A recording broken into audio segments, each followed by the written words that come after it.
बिहार विधानसभा निवडणुकांच्या प्रचारामध्ये तेजस्वी यादव यांच्याकडे आश्वासक आणि भविष्याचा चेहरा म्हणून पाहिलं जात होतं। निवडणुकांच्या प्रचारात तेजस्वी यादव यांचा झंझावात पाहायला मिळाला। तरुणाईनेही तेजस्वी यादव यांच्या सभांना प्रचंड गर्दी केली। तरुणाईचं हे वारं पाहून बिहारमध्ये सत्तांतर होणार असल्याच्या चर्चा होत्या। मात्र बिहार निकालानंतर एनडीएच्या वादळामध्ये तेजस्वी यादव आणि त्यांच्या राजदला मोठा फटका बसलाय।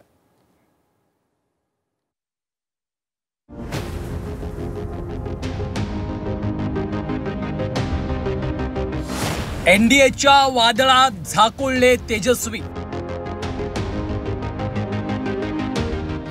तेजस्वी यादव यांचं सत्तेचं स्वप्न अधूरच।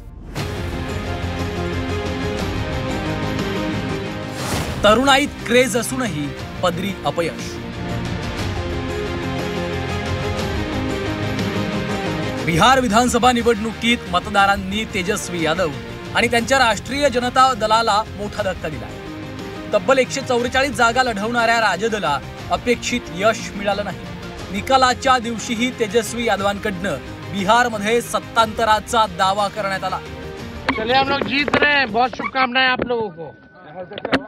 बदलाव होगा, बदलाव होगा, बदलाव होने जा रहा है, बदलाव होने जा रहा है।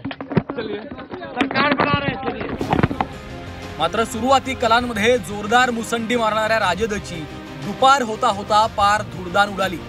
या पराभवाची अनेक कारणं समोर येत आहेत। त्यापैकी एक प्रमुख कारण म्हणजे राजदकडनं सुमारे 36% उमेदवारी यादव जातीतनं दिली गेली। बिहारचं राजकारण जातीय समीकरणांवर आधारित असलं तरी हा निर्णय मतदारांना यादव राज परत येत असल्याचा संदेश देऊन गेला। राजदनं 144 पैकी तब्बल 52 ठिकाणी यादव उमेदवारांना रिंगणात उतरवलं। म्हणजेच 14% लोकसंख्या असलेले यादव हे राजदचे प्रमुख मतदार असले तरी इतर मागास, अतिमागास आणि सवर्ण मतदार या जातीय समीकरणामुळे महागठबंधनापासून दूर गेले। राजद म्हणजे यादव राज हा मुद्दा मतदारांच्या मनात ठसवण्यात भाजप यशस्वी ठरला। दुसरा महत्त्वाचा मुद्दा म्हणजे तेजस्वी यादव रोजगार, महिलांसाठी योजना, पेन्शन आणि दारूबंदीची समीक्षा अशा अनेक मोठ्या घोषणा त्यांनी केल्या। प्रत्येक घरात सरकारी नोकरी ही तेजस्वी यांची सर्वात मोठी घोषणा होती। मात्र याबाबत ते ब्लूप्रिंट देऊ शकले नाही। या योजनांची अंमलबजावणी कशी होणार, पैसा कुठून येणार याबाबत कोणतीही स्पष्टता दिली नसल्यानं मतदारांमध्ये अविश्वास वाढला। तेजस्वी यादवांनी लालूंची सामाजिक न्यायाची विचारधारा स्वीकारली, मात्र जंगलराज छबी टाळण्यासाठी त्यांच्यापासून दूर राहण्याचा प्रयत्न केला।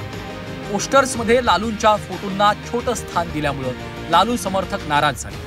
जागा वाटपात तणाव, जाहीरनाम्यात स्वतःलाच प्राधान्य, मित्र पक्षांना दूर ठेवल्याचा फटका तेजस्वी यांना बसला।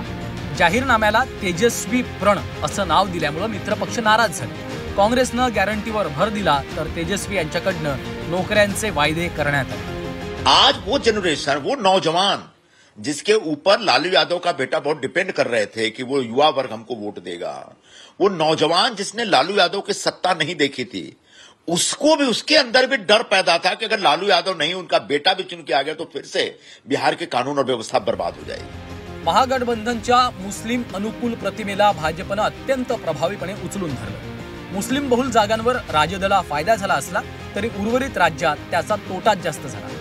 वक्फ विधेयकाविषयी तेजस्वी यांच्या भूमिकेमुळेही अनेक सामाजिक घटक नाराज झाले। भाजपनं लालू यादवांच्या संसदेतल्या वक्फ विधेयक विरोधी भाषणाच्या क्लिप्स मोठ्या प्रमाणात व्हायरल करून त्याचा पूर्ण फायदा घेतला।